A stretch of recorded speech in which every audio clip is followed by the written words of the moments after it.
योऽन्तः प्रविश्य मम वाचमिमां प्रसुप्तां संजीवयति अखिलशक्तिधरः स्वधाम्ना अन्यांश्च हस्तचरणश्रवणत्वगादीन् प्राणान्नमो भगवते पुरुषाय तुभ्यं।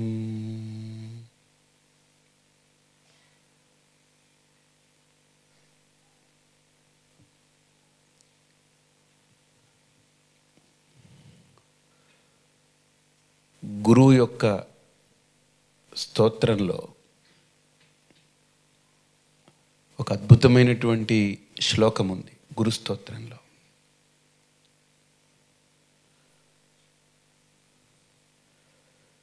దాహినే విదాహినే బంధ విదాహినే ప్రాప్త బంధ విదాహినే సంప్రాప్త బంధ విదాహినే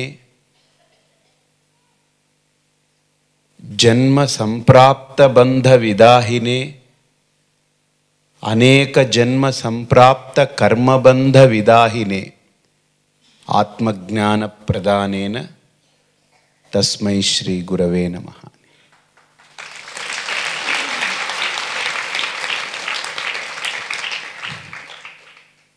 గురువు యొక్క ఔన్నత్యం మనం తెలుసుకోవాలనుకుంటే ఒకటి భారతదేశంలో అయినా పుట్టి ఉండాలి. అది ఇక్కడ ఉన్నటువంటి వాళ్ళల్లో ఒక 90% మంది పుట్టిన వాళ్ళు. లేదు భారతదేశం బయట నుంచి ఇదిగో ఇలాగా మన ఎదురుగుండా ఉన్నటువంటి ఇతర దేశాల్లో జన్మించినటువంటి సంస్కారవంతులైనటువంటి యోగ్యులు అలా గురువు యొక్క పాదాలను ఆశ్రయిస్తూ ఉంటారు. వారిద్దరికి మాత్రమే తెలుస్తుంది.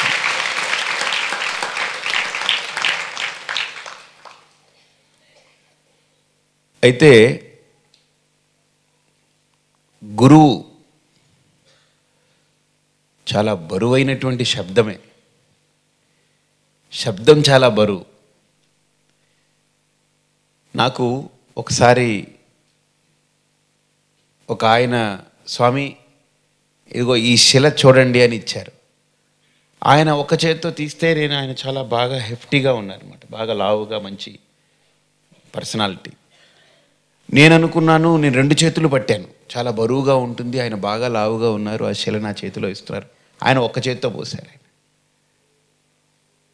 ఆయన అన్నారు, ఎందుకంటే 2 చేతులు అన్నారు. అమ్మో అంత పెద్ద రాయి ఇస్తున్నారు, చాలా పెద్ద రాయి, బరువు కాదండి అన్నాను. చూడ్డానికి అలా ఉంది, పట్టుకోండి అన్నారు. చూస్తే ఒక్క చేయి కూడా అక్కర్లే, ఒక 2 వేలతోటి దాన్ని ఎత్తచ్చు. ఇప్పుడు మీరందరూ చూసుంటారు, ఇక్కడ రామశిల అని ఉంది. ఉదయం నేను ఈ మూలికా వనం అవన్నీ తిరిగేటప్పుడు అక్కడ పెట్టింది. చూడ్డానికి పెద్ద శిల, కానీ 2 వేలతో ఎత్తచ్చు. అలాగనే చూడ్డానికి చాలా గంభీరంగా కనిపిస్తారు అలాగా, కానీ దగ్గరికి వెళితే అంత ప్రేమ, అంత ఆప్యాయత.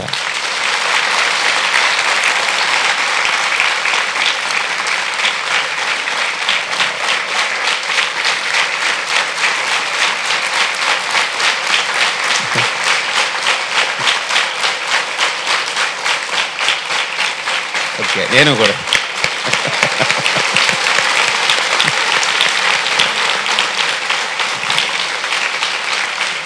ఇంకా చాలా చెప్పాలి నేను.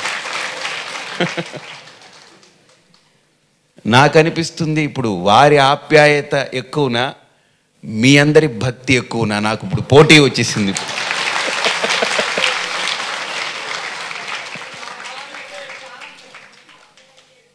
అంటే వారిని చూసినప్పుడల్లా వారు ఒక అద్దంలా ఉంటారు, మీరే కనిపిస్తుంటారు. అక్కడికి వెళితే ఏ కల్మషం ఉండదు, ఎవరి మీద రాగద్వేషాలు ఉండవు, జంతువులతో సహవాసం,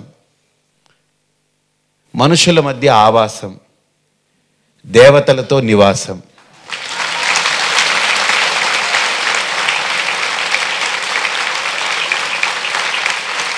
చెప్పనివరా నన్ను?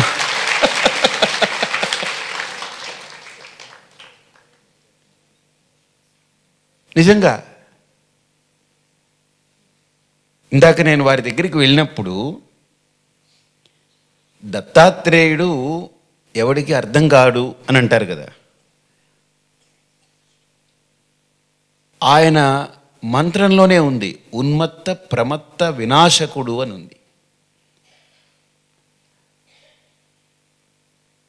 చాలామంది ఏమంటారంటే దత్తాత్రేయుడి దగ్గరికి వెళ్తే పిచ్చిపోతుంది అని అంటారు.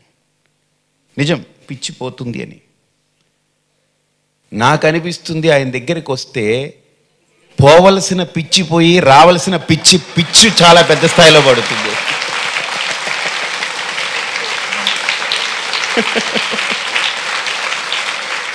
చెప్పనివ్వండి. నేను వారితో కూర్చున్నప్పుడు ఎంతసేపటికి ఈ పక్షి ఇలా అరుస్తుంది, ఇది రామ అంటుంది,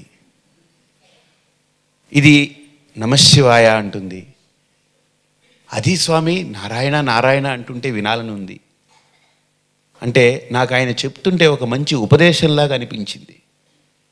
మనం రామ అంటే లోపల ఏదో కామా పెట్టుకుని అంటాం, కానీ ఆ పక్షి రామ అన్నప్పుడు ఏమీ ఉండదు, లోపల ఏమి ఉండదుగా, కోరిక, అది రామ అంటుంది అంతే. ఎందుకు అన్నావు అని అంటే ఆయన్ని చూశాను, సచ్చిదానంద స్వామిని చూశాను, అప్పాజీని చూశాను అనేశాను. కానీ మనం అంటే ఏదో ఒకటి ఉండొచ్చు ఆయనకు. అందుకనే మనం అనేది అభిమానంగా అనిపించినా చాలా ప్రేమగా తీసుకున్నా ఆ పక్షి అనేటప్పటికీ ఆయన దాని ప్రేమలో పడిపోయాడు. మనందరం ఆయన ప్రేమలో పడితే ఆయన దాని ప్రేమలో పడిపోయారు. నాకు నిజంగా అనిపిస్తుంది ఒక ప్రేమికుడు ప్రియురాలు యొక్క ఆ ప్రేమ ఎలా ఉంటుందో.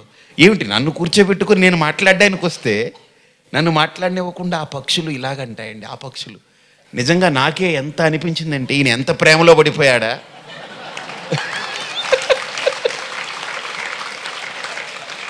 అప్పుడు అనిపించింది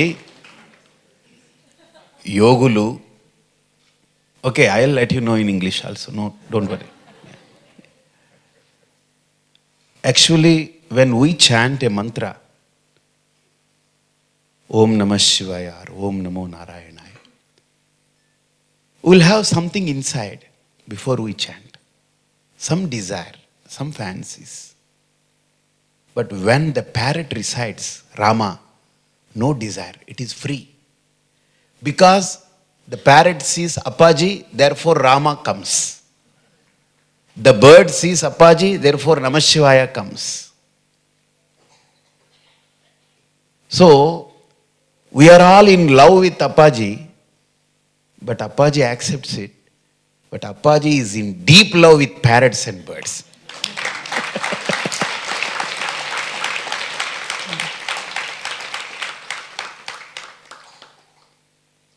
వారివి ఇప్పుడు టీవీ ప్రోగ్రామ్స్లో వారివి నేను ఎన్నో విన్నాను. ఆయన మాట్లాడుతుంటే నాకు నిజంగా ఎలా అనిపించేదనంటే ఏదో పెద్ద ఉపన్యాసకులు అలా కూర్చుని గంభీరంగా మాట్లాడుతున్నది నాకు ఎక్కడా అనిపించలే. నిజంగా వారు మాట్లాడుతుంటే, ఏమయ్యా బాగున్నావా, భోజనం చేసావారా, ఎలా ఉన్నావు, ఏమమ్మా ఎలా ఉన్నావు అంటే ఒక తల్లి పలకరిస్తే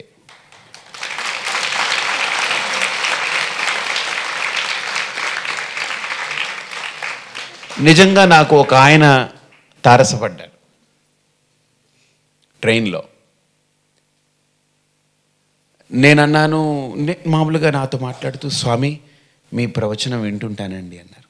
నన్ను చూస్తే వెంటనే అదే మాట అంటారు, ఇంకేమంటారు వేరేది, మిమ్మల్ని ఆ సినిమాలో చూశానని అంటారా ఇంకోటి ఏమని. అయితే ఇంకెవరెవరిది వింటారు అన్న. పాపం ఆయనకి ఆశ్రమానికి ఎప్పుడు రాలేదట. స్వామీజీని టీవీలో చూసి అలవాటు. నేను స్వామీజీది వింటుంటానండి. నాకు కొద్దిగా ఆశ్చర్యం అనిపించి, నీకేమి అర్థమైందయ్యా అన్నాను. ఆయన రాలేదు, ట్రైన్లో నాకు పరిచయం, ఇక్కడికి ఎప్పుడు రాలేదట. స్వామిని కూడా నేరుగా ఎప్పుడు చూడలేదు. ఆయన పని పాప ఏదో ఉద్యోగంలో ఉంటాడు. నాకేం అర్థం కాలేదు కానివ్వండి, మా అమ్మ చచ్చిపోయి చాలా కాలం అయిందండి, ఆయన పలకరిస్తుంటే మా అమ్మ కనిపిస్తుందండి అని. చాలదండి అది, అది చాలదా? ఒక వ్యక్తికి తను ఒక ఆలంబనం, ఒక వ్యక్తికి ఒక ఊరట, ఒక వ్యక్తిలో ఒక ధైర్యాన్ని నింపడం. భగవద్గీతలో కృష్ణుడు ఏం చేశాడు? అర్జునుడు కుప్పకూలి పడిపోతే నన్ను ఒక ఆయన అడిగారు, ఏవండి కృష్ణుడు యుద్ధం చేయొచ్చు కాదండి అని. కృష్ణుడు యుద్ధమే చేయాలా, ఒకసారి ఇలా అంటే మొత్తం మారిపోతుంది, మారదు. కానీ అలా చేసుంటే ఈరోజు ఈ భారతీయ సంస్కృతిలో ఈ ధర్మం నిలబడి ఉండేది కాదు. ఆయన కర్తవ్యం అర్జునుణ్ణి లేపి ధైర్యాన్ని ఇచ్చి వాడితోటి కర్తవ్యాన్ని నిర్వర్తింపజేయడం. అలాగే ఈరోజు మనకు ఆయనకి చేతకాక కాదు, ఆయన ఈ ఉపదేశం చేసిన, ఒక గానం చేసిన, ఒక నామం చెప్పిన, లేకపోతే ఇవన్నీ చేసిన వారికి ఎందుకు, వారికి అవసరమా? ఆయన ఇక్కడ ఎన్ని రోజులు ఉంటారండి చెప్పండి? నేను ఎప్పుడు అంటుంటాను, నేను శ్రీపీఠంలో ఏ రోజు ఉండను. ఎప్పుడైనా నాకు 15కో 20 రోజులకు ఒకసారి వాళ్ళు ఫోన్ చేస్తారు, స్వామి మీరు ఎలా ఉన్నారని అడుగుతారు. ఇదేంటా నన్ను గెస్ట్ లాగా మీరు హోస్ట్ లాగా అడుగుతున్నారు? నిజంగా వారు ఎంతకాలం ఉంటారు ఇక్కడ? 2 నెలలకు ఒకసారి, 3 నెలలకు ఒకసారి ఉంటారు, మొత్తం తిరుగుతూనే ఉంటారు. శివుడి మీద ఒక మాట ఉంది, ముల్లోకాలు శివుడివే కానీ శివుడికి ఏమీ ఉండదు అని. అలాగే అన్నీ ఆయనవే కానీ ఆయనకి ఏం అక్కర్లేదు.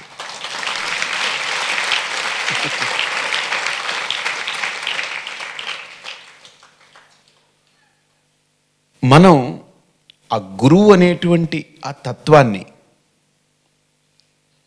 మనం అర్థం చేసుకునేదానికి ఒక 2 ఉపమానాలు చెప్తాను చిన్నది. ఒక ఆయన నన్ను అడిగారు, స్వామి గురువు ఎందుకు కావాలి మనకు, గురువు అవసరం ఏంటి? మనంత మనమే చేసుకోలేమా? ఇప్పుడు గురువు ఆయనంతటా ఆయనే గురువు అయ్యాడు, మనం కాలేమా అలాగా? మనం ఎందుకు ఇంకొకరిని ఆశ్రయించాలి అని అడిగారు.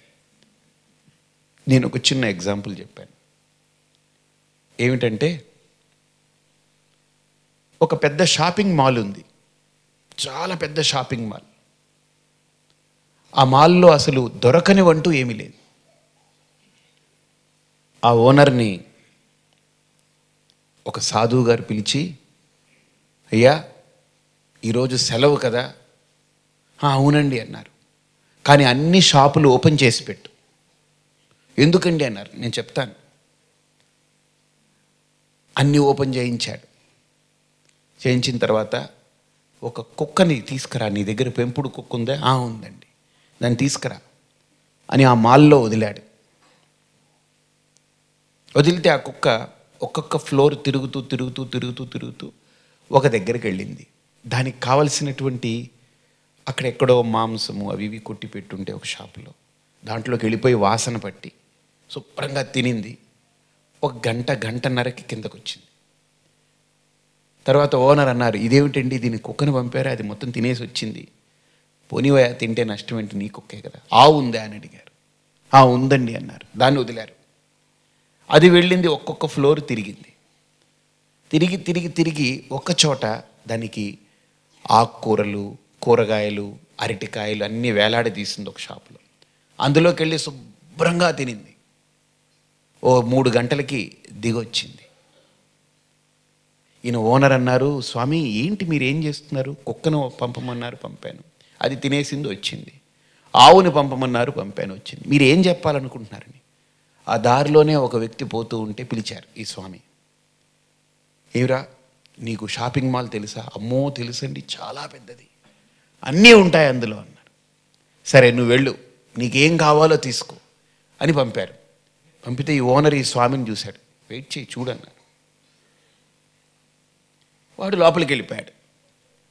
వెళ్ళి గంట అయింది రాలేదు, 2 గంటలైంది రాలేదు, 3 గంటలైంది రాలేదు, 4 గంటలైంది రాలేదు. ఇప్పుడు ఈ ఓనర్కి బెంగ పట్టుకుంది. ఇదేంటండి, కుక్క గంటలో వచ్చేసింది, ఆవు 3 గంటల్లో వచ్చేసింది, వీడు మనిషి వెళ్ళాడు నీకు కావాల్సింది తెచ్చుకోరానంటే ఇంతవరకు రాలేదు, అసలు ఏం జరుగుతుందో ఏమిటో అని వీడు బెంగ పెట్టుకున్నాడు. సరే స్వామి అన్నారు, సరే మనం వెళ్ళి చూద్దాం వాడి పరిస్థితి ఎలా ఉందో అని. వీళ్ళు వెతుకుతున్నారు, చూస్తే ఒక మూలన ఇలా జుట్టుపట్టు కూర్చున్నాడు వాడు. ఈ సాధువు ఆ ఓనర్ ఇద్దరు వెళ్ళి, ఏమిటయ్యా ఎందుకు ఇలా కూర్చున్నావనంటే, స్వామి ఇక్కడ పిచ్చెక్కిపోతుందండి అన్నాడు. నీకేం కావాలో తీసుకోనంటే, నాకేం కావాలో నాకే అర్థం కావట్లేదండి అన్నాడు. అప్పుడు సాధువు చెప్పాడు, అందుకే కుక్కకి ఏం కావాలో తెలుసు కాబట్టి గురువు వద్దు, ఆవుకి ఏం కావాలో తెలుసు కాబట్టి గురువు వద్దు, మనిషికే అన్నీ ఉన్నా ఏం కావాలో తెలియదు అందుకే గురువు కావాలి.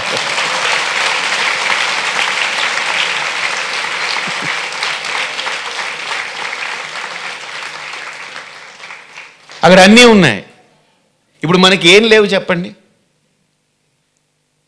మనకేమీ లేవు, అన్నీ ఉన్నాయి.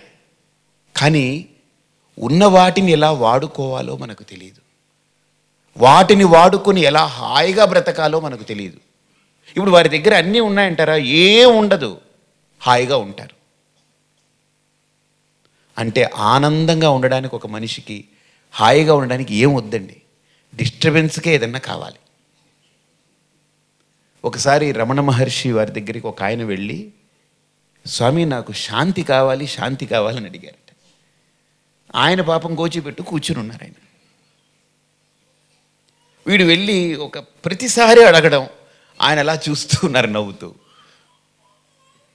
ఆఖరికి ఆయన చూసి వీడు వదిలిపెట్టట్లేదని సుమ్మాయిరప్ప అన్నారట. తమిళ్లో సుమ్మాయిరప్ప అని అంటే వీడు బాధపడ్డాడు. ఇదేంటి, ఈయన మహర్షి, ఆయన దగ్గరికి వచ్చాను ఎంతో దూరంగా, బాగా అశాంతిగా ఉన్నాను, శాంతి కావాలి చెప్పండి అని అంటే సుమ్మాయిరప్ప అన్నారేంటి, సుమ్మాయిరప్ప అంటే ఊరుకో ఉండరా అని బాధపడుతూ ఉంటే, రమణ మహర్షి వారి దగ్గర సేవ చేస్తూ ఆంతరంగంగా ఆయన గురించి బాగా తెలిసిన వ్యక్తి, ఇతను ఎందుకో బాధపడుతున్నాడు, ఏదో వెలితిగా ఫీల్ అవుతున్నాడని, ఏమిటయ్యా అనంటే, ఇంత దూరం నుంచి వచ్చాను, మహర్షి కదా, శాంతి గురించి అడిగాను, ఏమన్నారని, సుమ్మాయిరప్ప అన్నారు. అవును అదే చెప్పారు కదా ఆయన అన్నారు. అదేమిటండి, అది సుమ్మాయిరప్ప అంటే ఆయన చిరాకు పడ్డారు కదా, విసుక్కున్నారేమో అనుకున్నాను. పదాన్ని తీసుకెళ్లారు. మళ్ళీ ఆయన మహర్షి కూర్చోన్నారు. మళ్ళీ అక్కడికి వెళితే, మహర్షి వీరికి అర్థం కాలేదట మీరు చెప్పింది అని అంటే, అప్పుడు నవ్వి ఆయన చెప్పారు, ఊరికే ఉంటే శాంతి, ఊరిలో అన్ని కెలుక్కుంటే అశాంతి అయ్యా.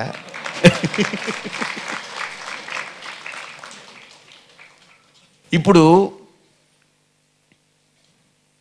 మనందరం అదే చేస్తుంటాం. నేను ఇక్కడికి వచ్చిన తర్వాత గమనించాను, మేము స్వామి దగ్గరికి వచ్చాం, ఎంతో ఆనందంగా ఉందని అంటుంటే నాకు అనిపించింది, అంటే ఇక్కడికి వస్తే కెలుక్కోవడం ఆపేస్తున్నా. మళ్ళీ ఇక్కడి నుంచి బయటికి వెళ్ళండి, మీ చెప్పులు వేసుకొని బయటికి వెళ్ళగానే మనం కెలుక్కుంటాం.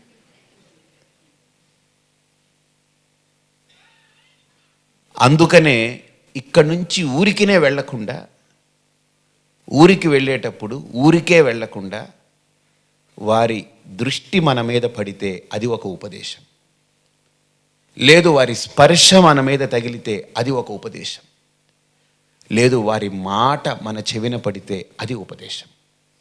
3 రకాల ఉపదేశాలు ఉంటాయి.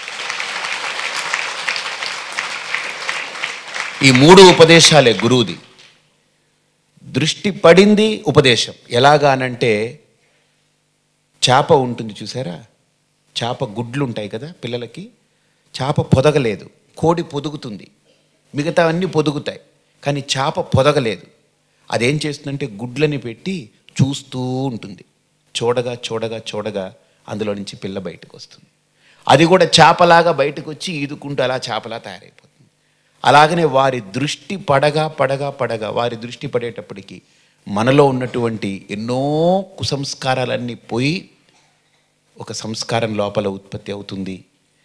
మనకు మార్గం అనేటువంటిది స్పష్టంగా కనపడుతుంది. రెండోది స్పర్శ. నాకెంత అదృష్టం అనిపించిందంటే, నేను పైకి వెళ్ళాను దర్శనం చేసుకుందామని. నేను వెళ్ళి నమస్కారం చేస్తుంటే ఒక్క కాలే కింద ఉన్నింది. ఇది ఏమిట్రా బాబు, ఒక్క కాలే ఉంది ఎలాగా అని అనుకుంటూ ఉంటే, నేను రెండోది పెడుతున్నాను కదా అన్నారు ఆయన. ఇప్పుడు ఒక కాలుకి నమస్కారం చేయలేం కదా, సో ఒకటి ఉంది. ఏమిటి ఒకటి ఉంది, రెండోది పైన పెట్టారు ఎలాగా, నేను చేయబట్టి లాగలేను కదా. అంటే అంత అభిమానం ఉన్న పెద్దవారు. సో నేను చేసినంత మాత్రం తప్పు అనిపించుకోదు, ఎందుకంటే నేను నమస్కారం చేస్తున్నాను. సో అనుకుంటూ ఉంటే ఉండండి రెండోది పెడుతున్నాను అన్నారు. అంటే ఒక మహాత్ముడి యొక్క, ఒక సిద్ధ పురుషుడి యొక్క మనస్సు అంతటా వ్యాపిస్తుంది, ప్రతిదాన్ని స్వీకరిస్తుంది, ప్రతిదాన్ని గుర్తిస్తుంది, ప్రతిదానికి స్పందిస్తుంది. అది గుర్తించడం వేరు, స్పందించడం వేరు. మనందరం గుర్తిస్తాం కానీ స్పందించం. That is the problem. వాళ్ళు గుర్తిస్తూ స్పందిస్తూ ఉంటారు. ఆ చిన్న తేడా ఉంది మనకు వారికి. అది ఎలా వస్తుంది అని అంటే, ఎలా వస్తుంది? నన్ను ఒక ఆయన అడిగారు, ఏమండి దీంట్లో స్పెషాలిటీ ఉంటుందా, కొంతమందికే ఆ శక్తి ఉంటుందా? అవును అన్న. ఏమనంటే, ఎన్ని చెట్లు ఉన్నాయి, తులసి మొక్కనే మనం ఎందుకు అలా ఇంట్లో పెట్టుకుంటాం? అన్ని పెద్ద పెద్ద వృక్షాలున్నా ప్రతి ఒక్కళ్ళ ఇంట్లో తులసి మొక్క పెట్టుకోవాలని. అపార్ట్మెంట్లో కూడా చిన్న దీంట్లో తులసి మొక్క పెట్టుకుంటారు. దానికి ఆ శక్తి ఉంది. అలాగా గురువు యొక్క స్పర్శ, అలాగ కొంతమంది, అంతమంది మనుషులం పుట్టిన దానికే ఉంది. పశువులు ఎన్నున్నాయి, ఒక ఆవే పూజనీయమైంది కదా. శిలలు ఎన్నున్నాయి, కొన్ని శిలలే దేవతా రూపాల్ని పొందుతాయి. అలాగే మనుష్యులు ఇన్ని లక్షల మంది, కోట్ల మంది ఉన్నా కూడా కొంతమందినే ఆ అఖండమైనటువంటి దేవతా శక్తి వరిస్తుంది. వారి ద్వారా అది వ్యక్తమవుతూ ఉంటుంది. అలా వ్యక్తమయ్యేటువంటి మహనీయుల్లో శంకరులు, వివేకానందుడు, రామకృష్ణ పరమహంస, రమణ మహర్షి, అరవింద ఘోష్, ఇలాంటి మహనీయుల పరంపరలో మనందరి మధ్యలో ఈరోజు హాయిగా మనందరం సగర్వంగా చెప్పుకుని, మన పిల్లలకు చెప్పుకునేలాగా, ఇదిగో మేము గణపతి సచ్చిదానంద స్వామి వారు ఉన్న కాలంలో మేము ఉన్నాము.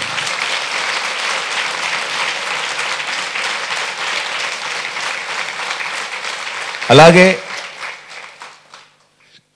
నాకు వీరిద్దరిని చూస్తున్నప్పుడు ఒకటి అనిపిస్తూ ఉంటుంది. మనకు కూడా దేవాలయాల్లో రెండు మూర్తులు ఉంటాయి. ఒకటి ధ్రువమూర్తి, ఇంకొకటి చరమూర్తి. ఈ కళ్యాణాలు దానికి చేయరు కదా, దీనికే చేస్తుంటారు. బయటికి కదులుతూ ఉంటుంది, మాట్లాడుతూ ఉంటుంది. రెండు వేరు కాదు, కానీ చూడడానికి వేరుగా ఉంటాయి. అంతేనా కాదా? రెండు వేరు కాదు, ఒకటే. దాంట్లోనే కళాన్యాసం చేస్తాము, దాంట్లో కళావాహన చేస్తాము, అన్నీ చేస్తాం. కానీ అది అలా నిలబడి ఉంటుంది. ఒకటి కదులుతూ ఉంటుంది. ద్వే రూపే వాసుదేవస్య చరం అచరం చ, కదిలేది కదలనిది అని. నిజంగా వారి అనుగ్రహంతో ఒక సంప్రదాయబద్ధంగా యతి ఆశ్రమాన్ని స్వీకరించి వారు మాట్లాడుతుంటే నాకు అనిపించింది, నా వయస్సులో ఉన్నటువంటి వాళ్ళు ఎవరూ రావట్లేదే ఏమిటని. వారు వచ్చిన తర్వాత అనిపించింది, అబ్బా నా జాతి ఇంకొకటి కూడా ఉంది భూమి మీద. నాకు కొద్దిగా ధైర్యం అన్నమాట, నేను ఒక్కడనే అయిపోయానే అనుకున్నాను. నిజంగా వారిలో ఎంత స్ఫూర్తి ధర్మం పట్ల. నేను ఉదయం కూర్చొని మాట్లాడుతూ ఉంటే అంత స్ఫూర్తి, అంత ప్రేమ. ఇద్దరిలో ఏమీ తీసిపోయినటువంటి గుణం నేను చూశాను. ఉదయం అక్కడికి వెళ్ళాను, సాయంత్రం ఇక్కడికి వెళ్ళాను. కొద్దిగా అది గడ్డం పెద్దగా ఉంది, తెల్లగా ఉండి కొద్దిగా ఆకారం వేరు. ఇది గడ్డం లేదు, కొద్దిగా ఉంది, ఆకారం వేరుగా ఉంది. అంతే ప్రేమ, ఏమీ తేడా లేదు. నాలో అయితే నిజంగా నాలో నేనేమి సత్యప్రమాణంగా చెప్తున్నాను, నేనేం తేడా చూడలేదు. ఎందుకంటే తేడా చూడడంలో నాకేమిటి లాభం? మనం కూడా ఏ తేడా చూడకూడదు.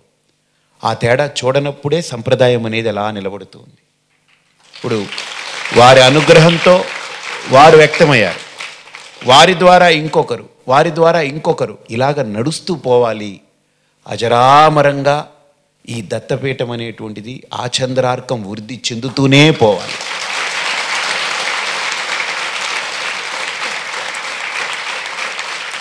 నిజంగా నేను ఇక్కడికి రావడం మొట్టమొదటిసారి నాకు పెద్ద కన్నడ బరాదు, ಭರತ್ ಬರಲ್ಲ, ರೈಟ್, ಸ್ವಲ್ಪ ಸ್ವಲ್ಪ ಗೊತ್ತು, ಸಾಕು ಬೇಕು ಗೊತ್ತು. కాబట్టి నేను ఇక్కడికి వచ్చిన తర్వాత ఇక్కడ ప్రతి ఒక్కరూ ఎంత ప్రేమ, ఎంత ఆప్యాయంగా ఉన్నారో అది సాధనకు సంకేతం. అది నిజంగా మనలో ద్వేషం అనేది ఉండకూడదు. ప్రేమ ప్రేమ ప్రేమ. వారు బోధించేదే, వారు బోధించరు మనకు. ఆయన నవ్వుతారు, ప్రేమ. ఆయన చూస్తారు, ప్రేమ. ఆయన పలకరిస్తాడు, ప్రేమ. ఆయన మాట్లాడుతారు, ప్రేమ. ఆయన అటు తిరుగుతాడు, ప్రేమ. అంటే ఒక వ్యక్తి లోపల ఏదైతే ఉంటుందో అదే బయటికి అన్ని కోణాల్లో వ్యక్తమవుతుంది. అంతేనా కదా? ఇప్పుడు అగరవత్తి ఉంది, ధూప్ స్టిక్ ఉంది. అది సపోజ్ జాస్మిన్ ఫ్రేగ్రెన్స్ తోటి తయారు చేశారనుకోండి. అది కాలుతూ పైన కాలినా అదే ఫ్రేగ్రెన్స్ వస్తుంది, మధ్యలో కాలినా అదే ఫ్రేగ్రెన్స్ వస్తుంది, క్రింద కాలినా అదే ఫ్రేగ్రెన్స్ వస్తుంది. అలాగనే ప్రేమను ఎవ్వరూ నటించలేరు. లోపల ఆ ప్రేమ తత్వమే లోపల మిగిలిపోతే ఆయన నవ్వుతున్నా, ఆయన మాట్లాడుతున్నా, ఏం చేస్తున్నా ఆ ప్రేమ వ్యక్తమవుతూ ఉంటుంది. నిజంగా I'm deeply blessed by coming here. అలాగే స్వామివారి దగ్గర మాట్లాడుతున్నప్పుడు నాకేమీ వారు ఒక పెద్ద స్వామి అని, అసలు నిజంగా అది నిజమైనటువంటి స్థితి. దేవుడి దగ్గరికి వెళితే మనల్ని మనం మర్చిపోయి ఎలాగైతే కళ్ళు మూసుకుంటామో, మనకేం అడగాలనిపించదో, మనకేమీ చేరాలనిపించదో, ఇంక అక్కడికి వెళితే ఏం అనిపించదు ఇంకా. అలాగనే ఒక దూడ ఆవు దగ్గరికి ఒక 2-3 గంటల తర్వాత విప్పేస్తే ఎలా పరుగులు తీసుకుంటూ ఆవు దగ్గరికి వెళ్ళిపోయి అలా నిలబడిపోతుందో, ఒక పిల్ల తల్లికి ఒక గంట దూరమై, చంటి పిల్ల తల్లి దగ్గరికి వెళ్ళిపోతే ఎలాగైతే ఏడుపంతా ఆపేస్తుందో, అలాగే వారి దగ్గరికి వెళితే కూడా అదే అనుభవం.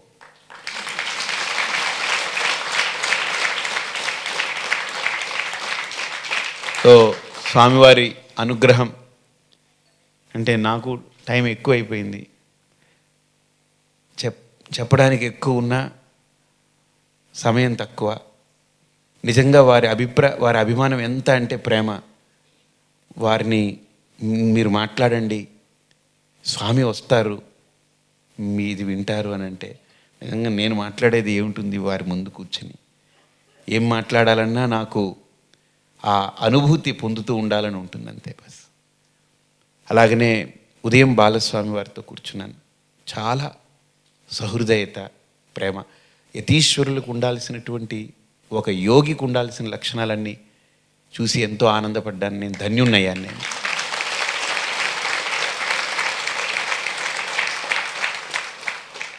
మా అమ్మ నాకు ఒకటి నేర్పింది చిన్నప్పటి నుంచి. నేను ఒక్కడనే కొడుకుని, ఇంకెవరు లేరు. ఆవిడకి కళ్ళు లేదు. ఆవిడ ఏమనిందనంటే, సాధూనాం దర్శనం పుణ్యం, స్పర్శనం పాపనాశనం, సంభాషణం కోటి తీర్థం, వందనం మోక్షదాయకం. అది ఆవిడ ఏం చెప్పిందనంటే, అది ఇప్పుడు నీకు కూడా వర్తిస్తుంది నాయన. నేను సాధువుని అని నువ్వు అనుకోకు, నీ వయసు చిన్నది కాబట్టి.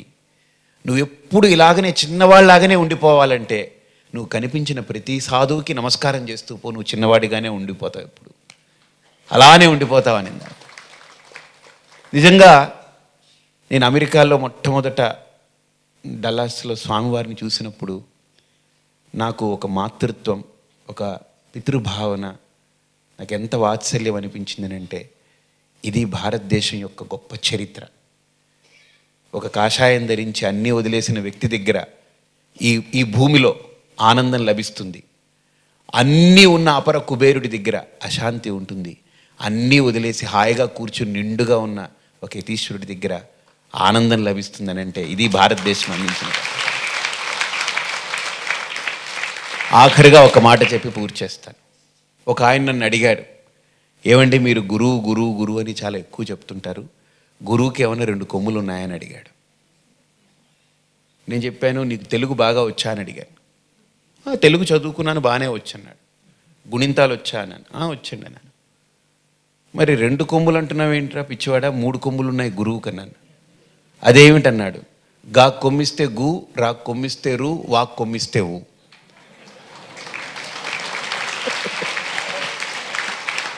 మూడు కొమ్ములు పెడితేనే గురువు అవుతారు. ఏ ఒక్క కొమ్మైనా విరిపిస్తే గు రా ఊ అవుతుంది, లేకపోతే గురు వా అవుతుంది, లేకపోతే గా రు ఊ అవుతుంది.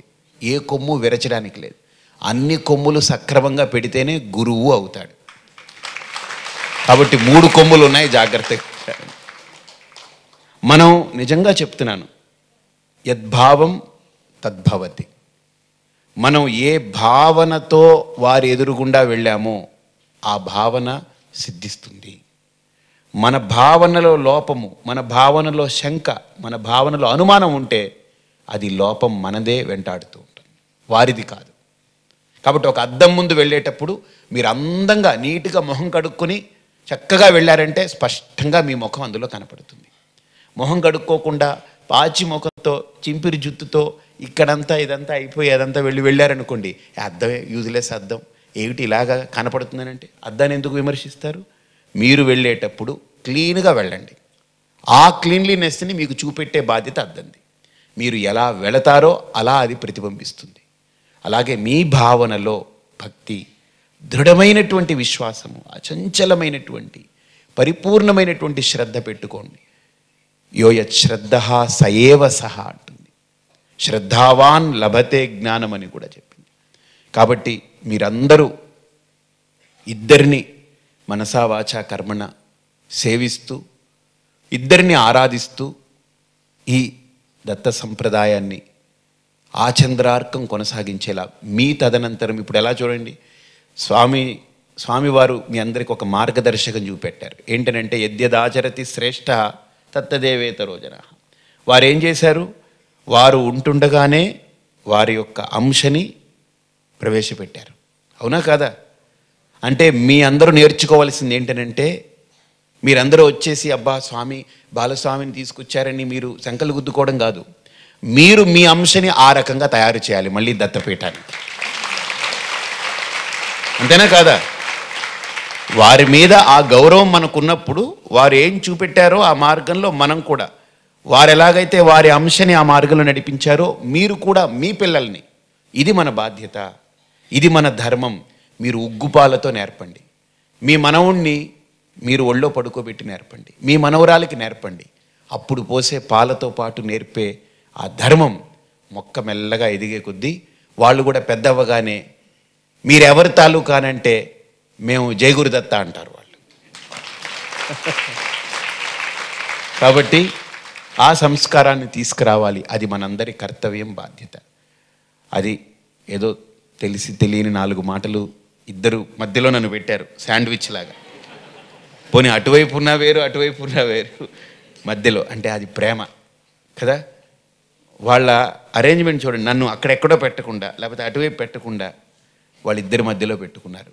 నేను దానికి ఎప్పుడూ కృతజ్ఞుణ్ణి, బద్ధుడనై, వారి అభిమానానికి ఇలాగనే ఎప్పుడు పాత్రుడనై ఉండాలని, నా పట్ల వారికి ఎటువంటి గౌరవ భంగం జరగకుండా నా వల్ల వారికి ఒక మంచి గౌరవమే లభించాలని నేను ఆ దత్తుణ్ణి ప్రార్థిస్తూ సెలవు తీసుకుంటున్నాను. స్వస్తి.